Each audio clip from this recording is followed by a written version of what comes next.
yourself, how can we approach the conversation of well-being and mental health with veterans around us? I think that being curious about the person that you're talking to is probably the primary thing to do. Ask questions to gauge where that person is as far as their openness. And I ask, what branch did you serve in? I ask what units you were a part of. What was your favorite job you did, or what was your favorite unit or most memorable buddy from a unit? I try to find out if they had any tough moments in service, any real challenges to their ability to do their job, or issues with resiliency. I find out if they're connected with the VA post-service. I find out if they're still serving. I ask a lot of questions, and again, you can tell if a vet's going to close up or not based on your level of ability to dig. Some people have loved ones who are veterans. What resources do you suggest in veteran mental health?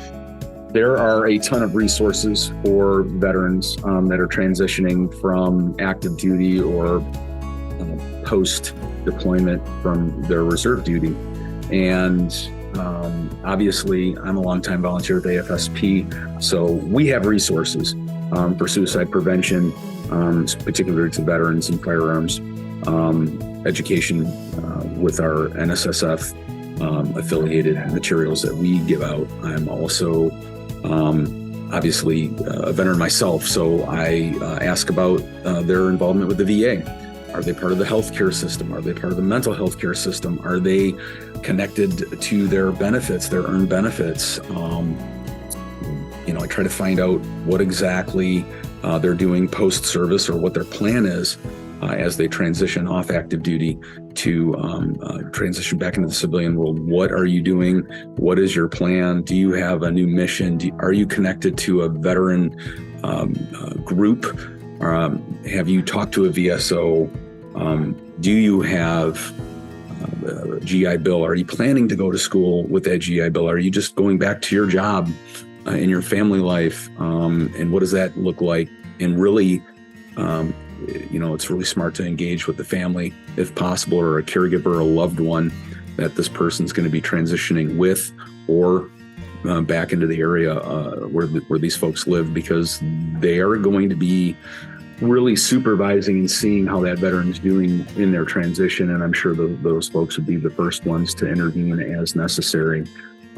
Obviously, I work with a lot of groups within the veteran sphere. The MVAA is a state-run agency.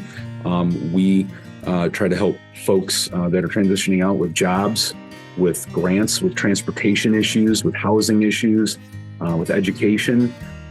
We also try to connect them to helpers like man therapy, like the justice involved, which is a veteran probation and court system that we, if we've got a vet that's struggling and they've been handled by the law enforcement folks, we try to make sure that these folks go through our justice involved program.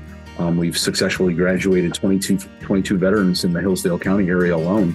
So that's a great resource. And there's a ton of nonprofits, and there's a ton of nonprofits online that are dealing with veteran crisis and veteran transition issues. Life Waves is one, Hats Off is another, Unite Us is another, and the list goes on and on between local nonprofits that a lot of people don't know about that are county centered, and also these online groups that are trying to build out a national infrastructure to help folks that are transitioning off active duty and retiring, and or transitioning back from National Guard activation. Man Therapy has resources that are specific to veterans. How have you brought Man Therapy to the veteran community? Engaged with Man Therapy for now a couple of years, and helped, well, first of all, I went through the program myself and did the evaluation, and I was at low risk, which is good.